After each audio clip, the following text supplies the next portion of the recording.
I won't bore you guys with how the rivers are connected and run all the way through the state of Georgia and connect out into the Atlantic Ocean, formerly known as the Pacific Ocean. But I did want to just give you guys a scope for you to understand very briefly the work that we are doing in this community. It is much deeper. We do engage with the community last year a little bit more so.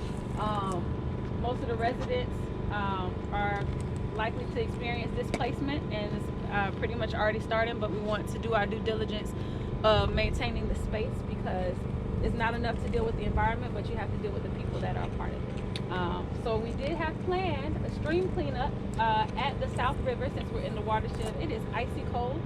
We have waders that come up to here. If anybody wants to brave it, you can volunteer, but we are likely going to stay in this area and turn over some beds. Brother Charles, who has been a part of the Habesha team much longer than I am, is our programs director. He is going to talk to you all about tool safety and what you all will be doing today so that you all can do it and still be safe. Although we have the waiver, we still love you enough. We want you all to be safe. We also have beautiful guests, Ayana Williams with the Nature Conservancy. Whoop, whoop, whoop. She can give you a little bit more background on the partnership that we have with the Nature Conservancy, just so that you all are aware. Brother Saint opened us up this morning. He leads our ambassadors, and you see some of our ambassadors here. You all wave your hands. We got a few folks this morning, a few other people. John's maybe our newest. along the way. Okay. Yeah, he just waved too, so. Oh, okay, beautiful. Yeah, you waved. You wave? John wave? Yeah. Yeah. You have a question though? No, I was waiting. Oh, okay. Oh, all right. Can the students come back here, like during the summer or on a break, to help out?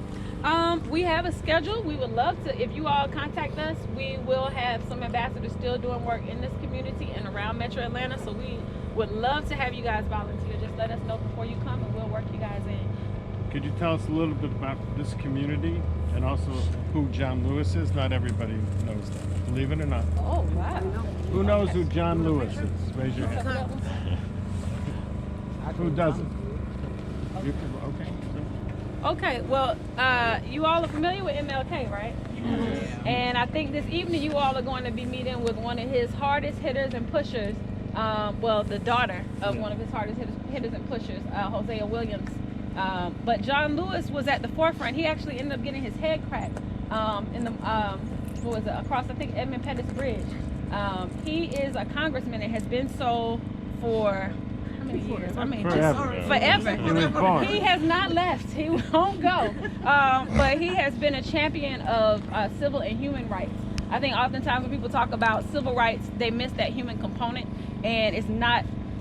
You cannot have civil rights without dealing with the people, and he's been a firm advocate in the community. I think more so lately he's been passing it off to those who are going to be taking the baton, but he sacrificed a lot, almost his life, for this movement, and we do give thanks to him, and I think that the community has been honoring him in that and continuously supporting the work that he's been doing, particularly here in Thomasville Heights. I know that with the school that was that's been developed, and with this Boys and Girls Club, he has specifically also helped with legislation just to make sure this community has gotten the best due. But with a lot of the attention that's happening, the community is likely getting ready to change. So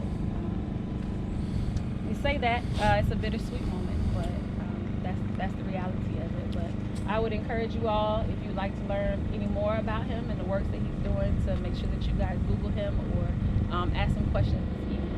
I know that's very brief, but I'm icy cold. And who lives, just quickly, in this area? Okay, I'll pass that over to Charles. As far as the Thomasville community, I know we have residents from last year that were a part of this program, and this year we've diversified the pool to include them, but I'll pass it on. Yeah, so this area right here, Thomasville, it's a neighborhood in southeast Atlanta.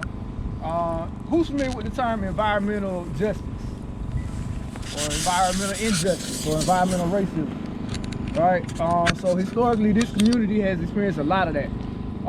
Thomasville is really made up of almost two different communities in essence, because you have the apartments, known as Forest Cove or Four Seasons, some people refer to it as, and then you have some single family homes over here, where you have homeowners and renters.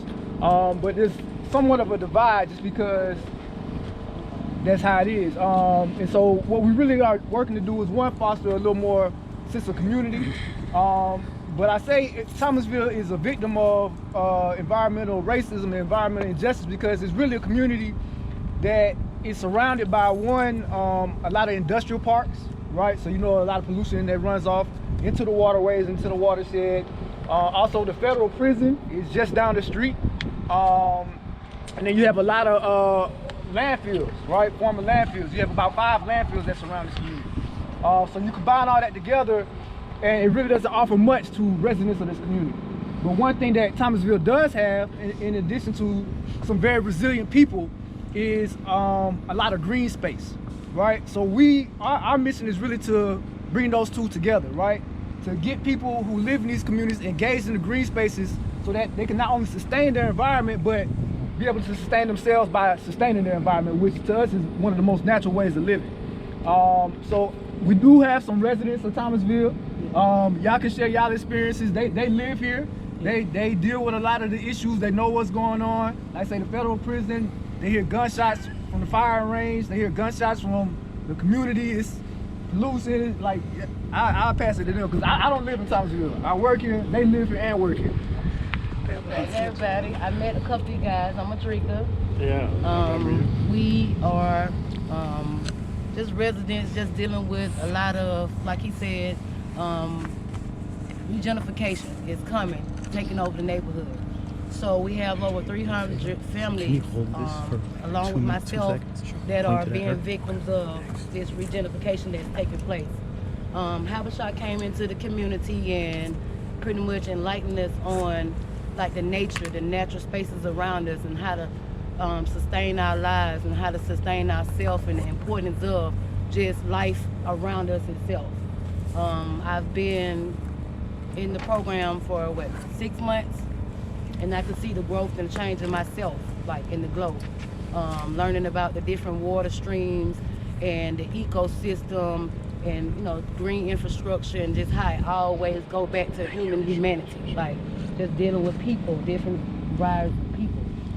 Like growing up in areas like this, sometimes we confine ourselves to who we know best. Or, you know how it goes. Like, I don't deal with you because you don't know what my story, and I don't know your story. What Habashah has done was brought us together as collective.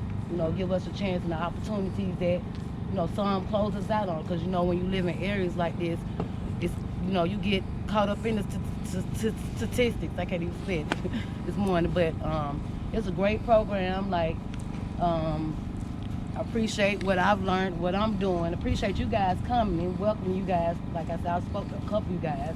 First time out of New York.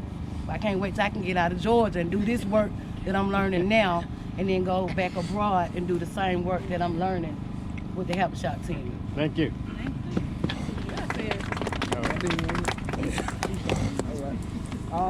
So if there's no other questions at this time, if y'all just want to shift this way just a little bit so you can kind of see all the tools, I'm gonna do a quick run through of tool safety, and then we'll break down into some tasks. As Sister Raina mentioned, we did have another site not too far from here and another task, but because of the weather, it's extremely cold.